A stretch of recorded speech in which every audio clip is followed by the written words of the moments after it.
Assalamualaikum warahmatullahi wabarakatuh. Hello everyone, good morning. Thank you for giving me the opportunity to speak today. The title of my presentation is Concert Checklist 2010, Applied to a Randomized Controlled Trial on Health Coaching and Diabetes. And over the next 10 minutes, I'm going to walk you through how this particular article followed the Concert 2010 checklist. The article I analyzed is entitled Effectiveness of Health Coaching in Diabetes Control and Lifestyle Improvement, a randomized controlled trial, published in the journal Nutrition in 2021. Appraising a randomized controlled trial concert-based analysis. Effectiveness of health coaching in diabetes control and lifestyle improvement, a randomized controlled trial. Why research quality matters? When we look for reliable scientific proof, especially from randomized controlled trials, it's very important that studies are reported clearly, openly, and completely. This helps doctors, research, and discussion makers to correctly judge if the findings are true and useful. What is CONSORT? CONSORT stands for Consolidated Standards of Reporting Trials. It's a set of minimum guidelines based on evidence for how to report randomized controlled trials or RCTs. The CONSORT statement has a 25-item checklist and a flow diagram. Both are made to help others report their trials fully. Its main goal is to help readers understand a trial's design, how it was done, how data was analyzed, and what the results mean. This helps to lower the risk of bias and makes it easier to check the study's quality.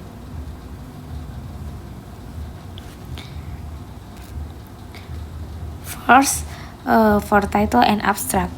Consort for item 1A. Identifying it as a randomized trial in the title.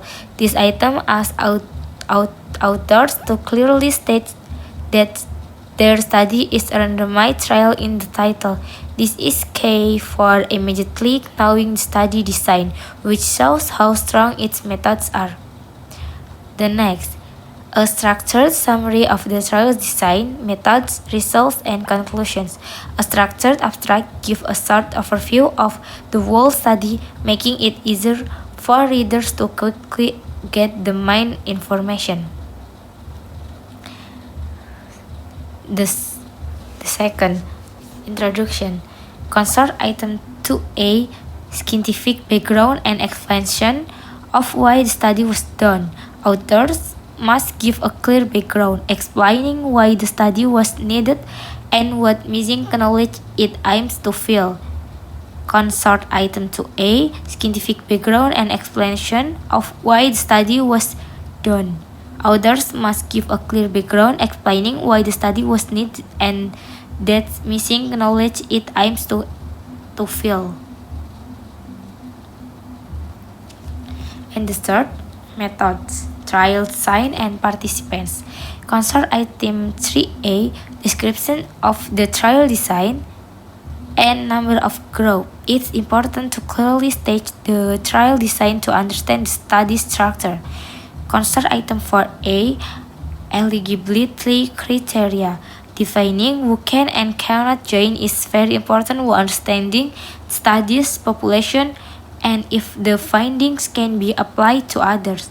Consort item 4B, settings and place where the data were collected.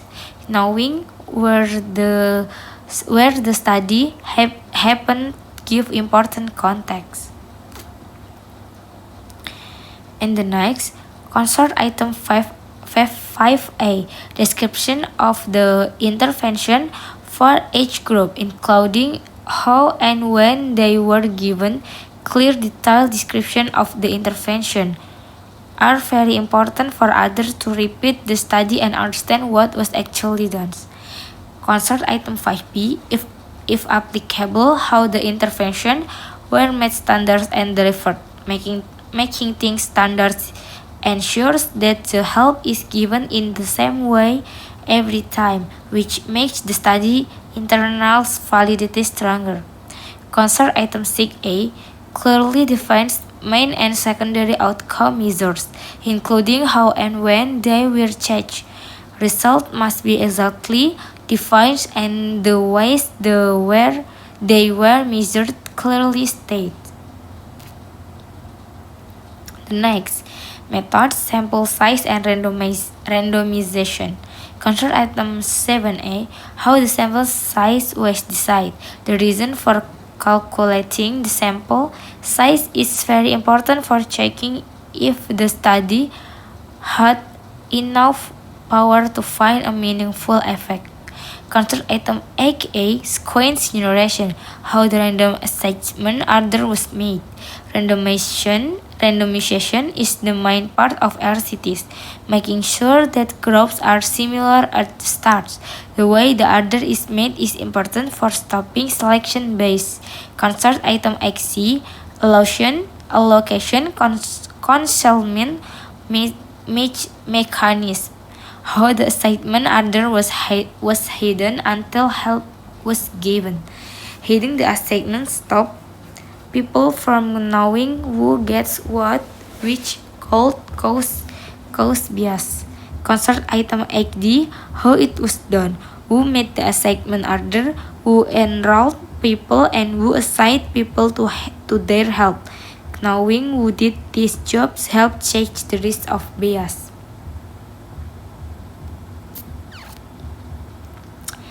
The next methods, blending and statistical methods. Consider item 9A, who was blind after being assigned to help.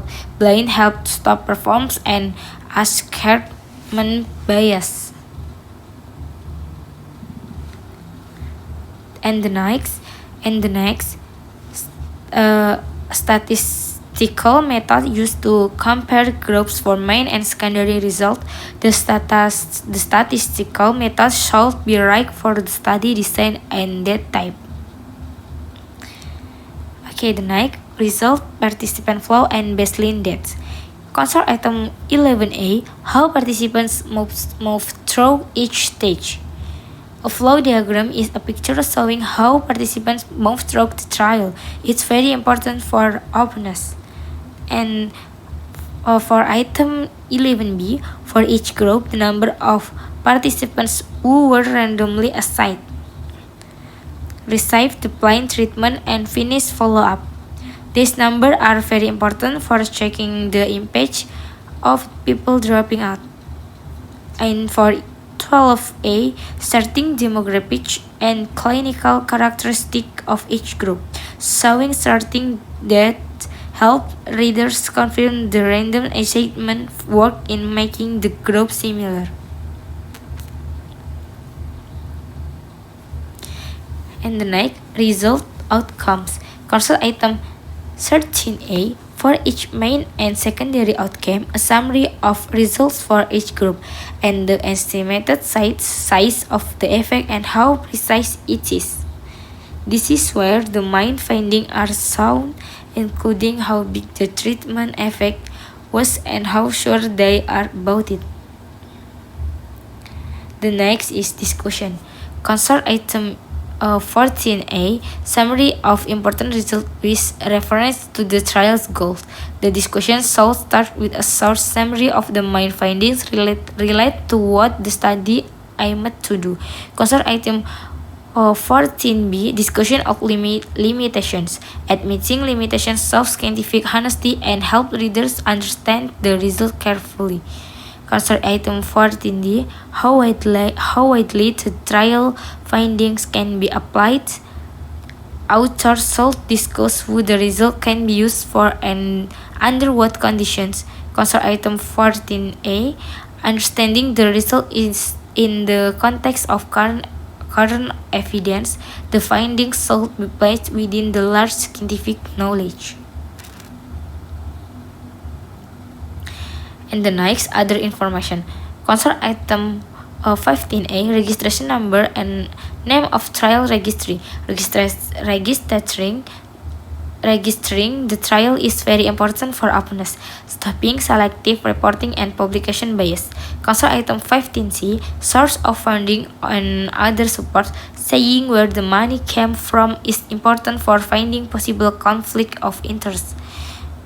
And the next, competing interest. Authors should state any financial or other relationship that could seem to influence the research. And the conclusion of the review, based on our concert checklist review, the article Effectiveness of Health Coaching in Diabetes Control and Lifestyle Improvement, a randomized control trial show very good adherence to the concert 2010 guidelines. The authors have given a clear and complete report of their randomized control trial. Their strengths include clear identification of the study as an RCT, our organized abstract and introduction with clear goals and hypotheses, detailed description of who could join, where the study was done, and the help given, correct sample size calculation, and strong randomization methods, including blending key people, full reporting of results with the right statistical methods, a thorough full discussion that talks about limitation and puts findings into context. And finally, upon reporting of trial registration, funding, and competing interests.